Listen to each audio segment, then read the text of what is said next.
So for continuing and having a little more perspective on C#, I'm going to make these ones a little bigger. And let's start creating some variables. Just going to be using Revit at this point. So in C#, talking properly, we have to declare the variable before using it, and then we can just be recalling it. And as well, it will depend on whereabouts it's been placed. In this case, my two functions are public, which means that they can be read upon any other functions that is in the same namespace. So my namespace is going to make it visible for the things to happen. And inside of here, I can just write variables. So I can use command string. If I want to create something text, let's call it text. And this one, having it on quotations, I can have like sample. So within this logic, we can just change here text, right? So as we see, the only thing is happening here is that we're creating a variable, we're reading it.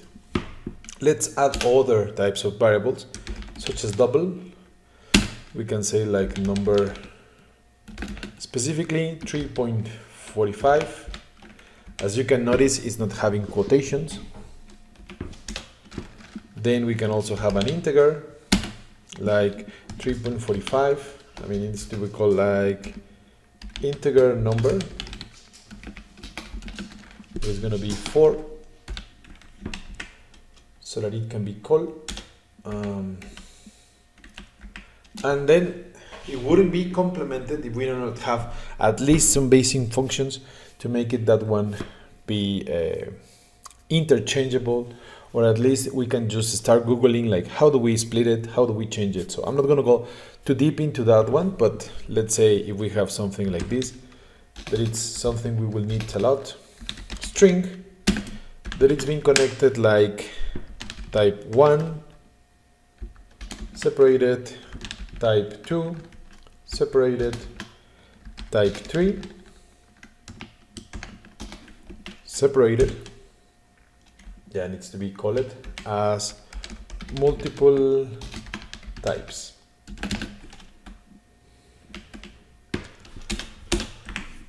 It's going to be holding some information being together and some other information being separated. So let's start working around within the next level component. The next level component is if we're using an array, or probably it will be easier if we start with lists. So for us to know, a list, it's always declared as list, opening two braces, it's like minor, two braces. No, it's not two braces. Those two elements, and then we need to specify which type of object is being created. So in this case, it's not text, it's called a string. So because that's going to be a list of a string, we can call it all names. And my recommends in this matter, as you can see, is I'm using camel case for the variables being created, so that in that case I know I created that variable. Normally when they become as a class, they go capital or they go different type of naming, and as you're changing the colors, it will be showing you what's happening.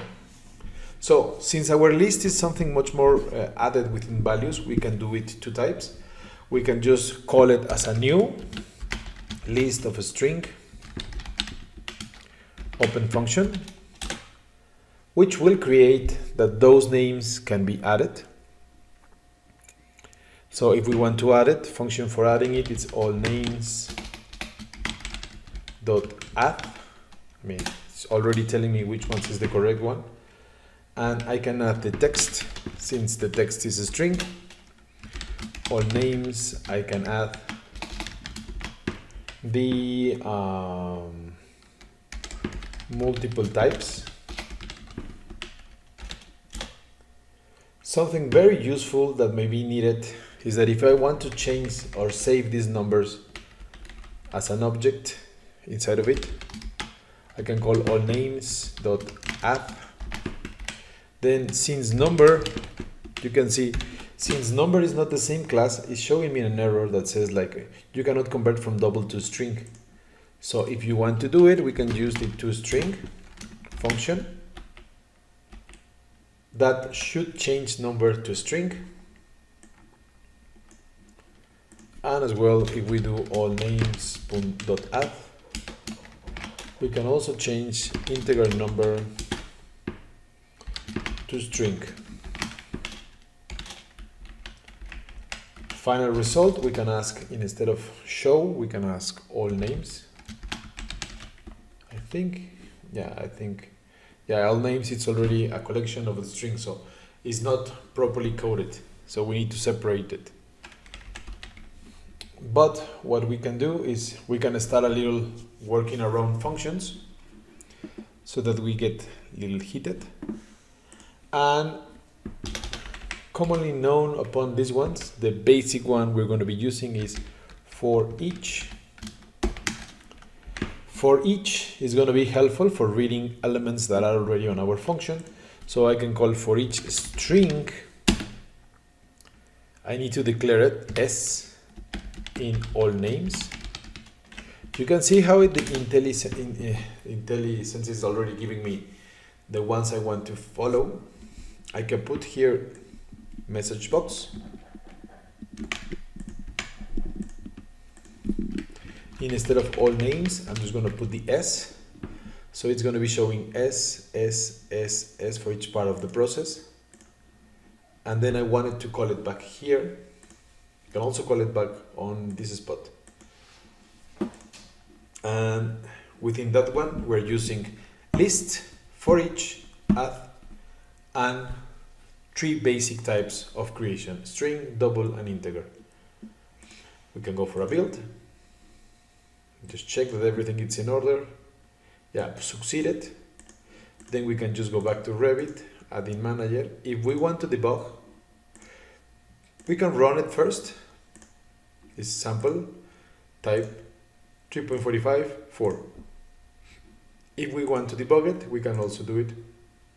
Reattach to process since we already run it.